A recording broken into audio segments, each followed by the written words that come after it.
Hi guys, so today I just wanted to do a little video on pre-exhaustion for the muscles. We've got some videos or video coming up soon of George in his kind of transformation thing he's doing, obviously going from pretty much starting to, going to show you exactly what can happen in a few months. We're doing quite a bit of pre-exhaust with George. So basically, what pre-exhaust is that anytime you do something like a compound exercise, say a bench press for example, there's obviously the shoulders are working, the triceps are working, which are smaller muscles than the chest. So it's very easy for the triceps and the shoulders to fatigue quicker than the chest does. So the idea of a pre-exhaust is you do something like a fly, which is a pure isolation movement, so a dumbbell fly, machine fly, and then you immediately go to the chest press. By doing so, the chest is already pre-fatigued, which means that by the end of the set, the chest is much more likely to give out first than the smaller, weaker muscles could do. So I don't particularly do pre-exhaust with people all the time, like Mike Menzer sort of did and things, just because what I found with pre-exhaust over the years was I got phenomenally strong on the first exercise, and although my strength increased very well on the second exercise, it became tougher to do so. So you could end up, using 100-pound dumbbell flies, and the bench press changed sort of slowly but surely over time. So certain things then can become a little bit dangerous for the muscle. You dumbbell flying first.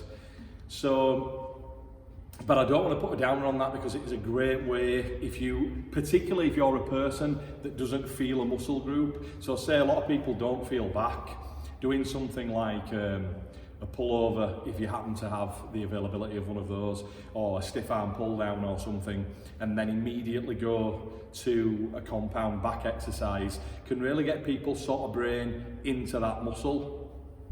And again, ensure that even if the biceps and things are coming in quite a lot, the back is still going to give out first. Now, the only thing with a pre-exhaust is, in a superset pre-exhaust like that, the strength comes back to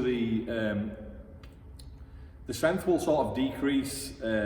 Basically, when you go, as an example, if you went from a fly to a bench press, the chest recovery can be about 50% more within anything beyond about 3 seconds, which then could mean that the shoulders and triceps will then give out again before the chest.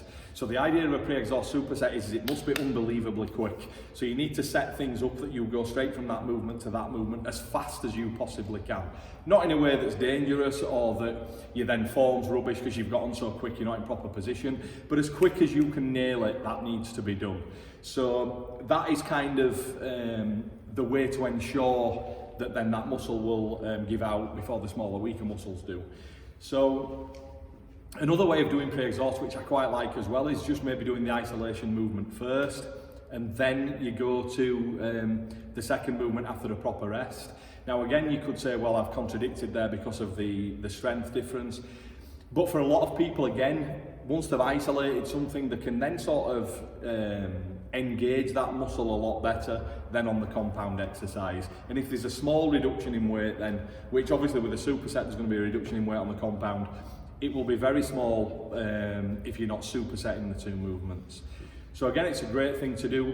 Pre-exhaust can be used very regularly as well. It doesn't tend to overtrain you or anything too quickly. So, play around with it, see how you go with that. But it's definitely something I would try, again, particularly on a muscle or muscles that you feel are weak or that you're struggling to just get that engagement with.